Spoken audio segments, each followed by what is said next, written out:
Last night we were watching the news and we saw that the storm was approaching our area. So we went to go to our basement. My wife was at the bottom of the stairs and I was still crossing the kitchen when it hit. And so when I heard the storm surround the house, I just got down on all fours and covered my head with my hands, and it blew out most of the windows. So the window that was right over me blew out.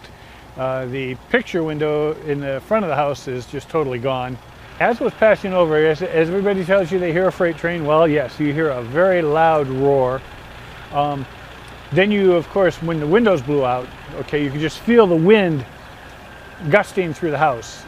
It literally took items that were on our side porch and blew them out into the yard. Everybody up and down the street did a quick check on everybody. And as far as I know, we had no injuries in our neighborhood here. We were lucky. It took down most of our trees, but we may have, the house is still livable.